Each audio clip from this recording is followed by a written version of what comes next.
Baik, bismillahirrahmanirrahim. Assalamualaikum warahmatullahi wabarakatuh. Perkenalkan, nama saya Barlin dengan NIM 1214030020 dari jurusan Manajemen Dakwah kelas 5A. Pada kesempatan kali ini saya akan menjelaskan mengenai materi yang bertemakan tatanan sosial Islam sebagai pemenuhan tugas pada mata kuliah Manajemen Organisasi Kelembagaan Islam. Untuk mempersingkat waktu, mari kita langsung saja kepada materinya, yaitu mengenai tatanan sosial Islam. Nah, untuk tatanan sosial Islam itu sendiri merupakan suatu aturan dalam masyarakat sosial yang mana aturan ini harus sesuai dengan Al-Quran dan hadis, sebagaimana yang biasanya diajarkan dalam ajaran umat Islam.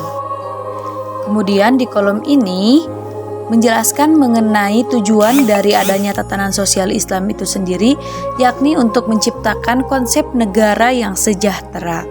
Negara yang sejahtera ini dipengaruhi oleh beberapa faktor, di antaranya yaitu ada faktor nilai, ada faktor prinsip, etika, hambatan, dan juga solusi. Nah, faktor-faktor inilah yang akan menjadi penentu tercipta atau tidaknya suatu negara yang sejahtera. Yang pertama yaitu mengenai nilai.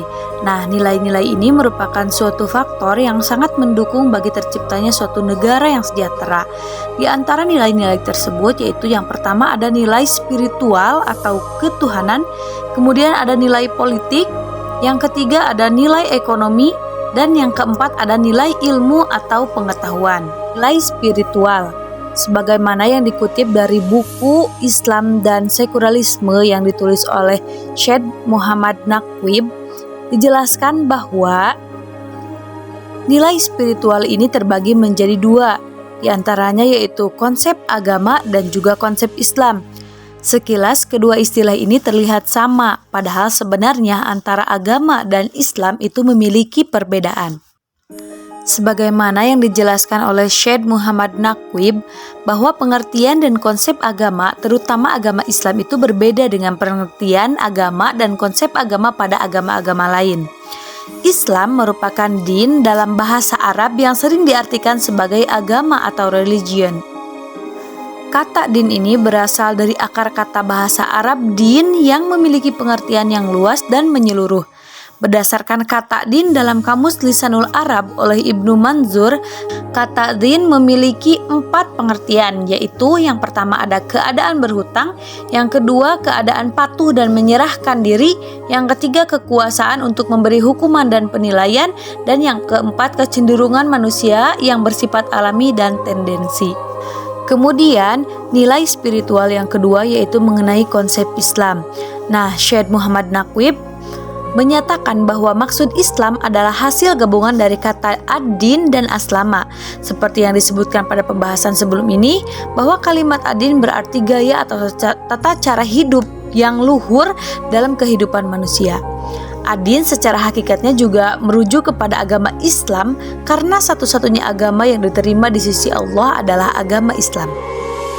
Nilai yang kedua yaitu nilai politik, di mana dalam aturan Islam kekuasaan tertinggi itu dipegang oleh Allah Subhanahu wa Ta'ala, yang kemudian diwakili oleh wakil Allah yaitu yang disebut dengan khalifah. Selanjutnya yang ketiga ada nilai ekonomi. Tentu saja untuk membangun suatu negara yang sejahtera diperlukan adanya ekonomi yang baik dan juga mencukupi bagi para rakyatnya. Tanpa ada ekonomi yang baik, semua sektor termasuk sektor kesehatan, pendidikan, dan sektor-sektor lainnya akan terpengaruhi, sehingga negara yang sejahtera itu akan mengalami gangguan dalam keterwujudannya. Selanjutnya ada nilai ilmu atau pengetahuan. Nah, nilai ilmu atau pengetahuan ini merupakan nilai yang sangat penting dari nilai-nilai yang lain. Hal itu karena tanpa adanya ilmu atau pengetahuan, maka nilai spiritual, nilai politik, nilai ekonomi tidak akan bisa dikuasai dan tidak mungkin menunjang terciptanya negara yang sejahtera. Faktor kedua yang mempengaruhi terciptanya negara yang sejahtera yaitu prinsip. Prinsip ini merupakan sesuatu yang harus dipegang atau keteguhan hati yang harus dipegang oleh umat Islam untuk menciptakan negara yang sejahtera, di mana prinsip ini terdiri dari dua aspek. Yang pertama ada prinsip persamaan dan yang kedua ada prinsip keadilan. Prinsip persamaan dan keadilan berarti bahwa setiap umat Islam memiliki hak dan kewajiban yang sama untuk sama-sama mewujudkan negara yang sejahtera sebagaimana yang mereka inginkan. Faktor yang ketiga yaitu faktor etika atau moral. Syekh Muhammad Naqib Al-Atos menyatakan bahwa sifat-sifat asasi atau asas-asas akhlak menjadi asas kepada paham diri dan paham insan atau manusia dalam Islam. Sifat-sifat ini menjadi dasar kehidupan beragama bagi setiap individu yang bergelar muslim.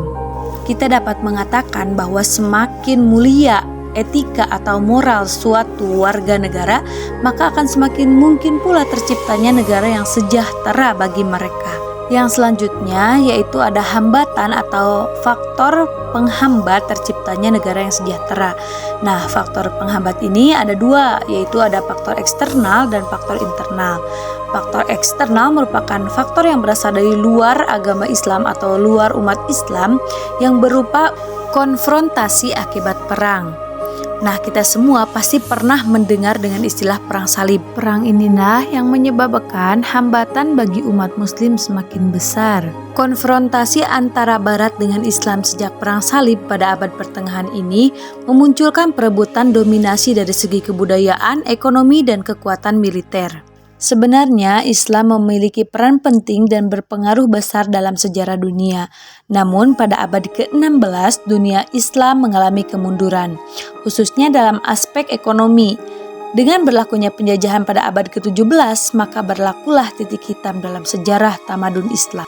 Selain ekonomi dan politik, masuknya unsur-unsur asing, pemikiran Helenisme di barat dan mistisisme di timur turut mencampuri pengamalan keislaman umat pada masa itu. Yang selanjutnya yaitu ada faktor internal atau faktor yang merupakan penyebab kemunduran Islam dari dalam umat Islam itu sendiri. Faktor eksternal yang telah mempengaruhi keislaman umat Islam pada kala itu menyebabkan hilangnya kedisiplinan raga, pikiran, dan jiwa bagi umat Islam. Hilangnya kedisiplinan umat Islam menyebabkan hilangnya adab umat Islam itu sendiri. Hingga tanpa disadari umat Islam semakin jauh dari konsep negara yang sejahtera. Setelah membahas mengenai faktor hambatan, maka kita dapat melukiskan bahwa permasalahan umat Islam ini bermula dari adanya kebingungan umat Islam atau kekeliruan mereka setelah adanya pemikiran Helenisme yang menyebabkan mereka kehilangan adab dan mengakibatkan munculnya pemimpin-pemimpin yang tidak cakap dan tidak memiliki standar moral yang cukup. Sehingga dari hal ini kita dapat merumuskan bahwa cara untuk menangani masalah kekeliruan dan kesalahan dalam ilmu adalah dengan menyelesaikan terlebih dahulu masalah adab. Kenapa? Karena tidak ada ilmu yang benar yang boleh diperoleh tanpa prasyarat adab pada diri penuntutnya. Nah, mungkin itu saja yang dapat saya sampaikan mengenai tatanan sosial Islam yang mudah-mudahan dapat menambah pengetahuan khususnya bagi diri saya sendiri, umumnya bagi teman-teman semua yang mendengarkan. Terima kasih. Wabillahi taufiq wal hidayah. Wassalamualaikum warahmatullahi wabarakatuh.